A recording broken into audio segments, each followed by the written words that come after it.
Hi friends, మన ప్రకృతిలో పెరుగుతున్న ప్రతి మొక్క యొక్క ఉపయోగాలు, ఆ మొక్క వల్ల మనకు ఏ ఏ ఉపయోగాలు ఉన్నాయి, ఆ మొక్క ఆ ఆకుల ద్వారా ఏ ఏ వ్యాధులు తగ్గించుకోవచ్చు అనే తెలుసుకోవాలనే కుతూహల చాలామందిలో ఉంటుంది. ఈ వీడియో ద్వారా బలురక్కసి మొక్క గురించి పూర్తిగా తెలుసుకుందాం.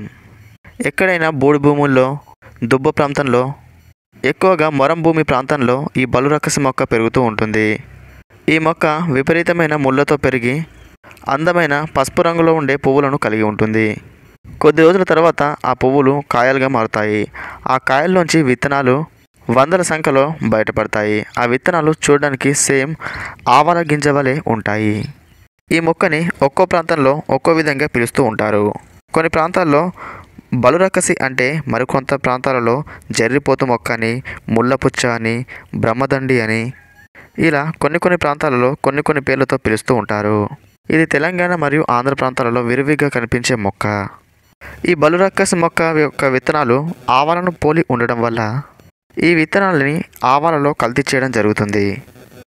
వీటి విత్తనాలలో సుమారు 22 నుంచి 36% వరకు లేత పచ్చని నూనె ఉంటుంది. దీనిని అల్జిమోన్ నూనె అంటారు. ఇందులో విషపూరితమైన ఆల్కలైడ్స్ ఉంటాయి. ఈ నూనె ఎంతో విలువైనది. చాలా వరకు రోగాలను తగ్గించడంలో ఈ నూనెని ఆయుర్వేదంలో వాడుతూ ఉంటారు. ఈ మొక్క ఎంతో విషపూరితమైన మొక్క. ఈ మొక్కని ఆయుర్వేదంలో వాడాలి అంటే ఆయుర్వేదం పట్ల ఎంతో అనుభవం కలిగిన వారే ఉండాలి. ఎవరు పడితే వారు ఈ మొక్కని ఆయుర్వేదంలో వాడితే తీవ్ర నష్టాన్ని చవిచూస్తారు. పూర్వం ఆయుర్వేదంలో ఈ మొక్కని ఏ విధంగా ఉపయోగించి వ్యాధుల్ని తగ్గించుకునే వాళ్ళు ఇప్పుడు తెలుసుకుందాం. పూర్వం పులిపిల్లతో బాధపడే వాళ్ళు ఈ మొక్కని తుంచితే వచ్చే పసుపు రంగు పదార్థాన్ని ఆ పులిపిల్లపై అప్లై చేసేవాళ్ళు. ఇలా చేస్తే పులిపిల్లు ఊడిపోయేవి. అంతేకాకుండా పూర్వం గడ్డలతో, వ్రణాలతో బాధపడే వాళ్ళు ఈ మొక్క యొక్క కాండాన్ని తీసుకొచ్చి బాగా దంచి ఒక ముద్దలాగా చేసుకునేవాళ్ళు. ఆ ముద్దని ఎక్కడైతే గడ్డలు, వ్రణాలు ఉన్నాయో ఆ ప్రాంతంలో అప్లై చేసేవాళ్ళు. ఇలా చేస్తే ఆ గడ్డలు, వ్రణాలు పూర్తిగా నయమైపోయేవి. చాలామంది సోరియాసిస్ సమస్యతో బాధపడుతూ ఉంటారు. సోరియాసిస్ పూర్తిగా తగ్గిపోవాలి అంటే కొద్దిగా ఆవ నూనె తీసుకొని అందులో ఈ బలురక్కసి మొక్క యొక్క కాండాన్ని కొద్దిగా పచ్చిగా దంచి అందులో వేసి బాగా మరిగించాలి. ఆ కాండం మాడిపోయేంత వరకు మరిగిన తర్వాత ఆ నూనెని సోరియాసిస్పై రోజు పూస్తున్నట్లయితే సోరియాసిస్ వెంటనే తగ్గిపోతుంది. అలాగే చాలామంది తామరతో బాధపడుతూ ఉంటారు. తామరని తగ్గించడంలో ఈ మొక్క యొక్క ఆకులు ఎంతగానో ఉపయోగపడతాయి. ఈ మొక్క యొక్క ఆకులని జాగ్రత్తగా సేకరించి వాటిని ఒక గ్లాస్ నీటిలో వేసి బాగా మరిగించాలి.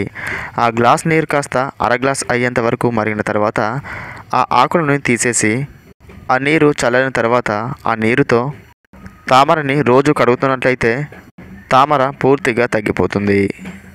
చాలామంది మూత్రకోశ సమస్యలతో బాధపడుతూ ఉంటారు.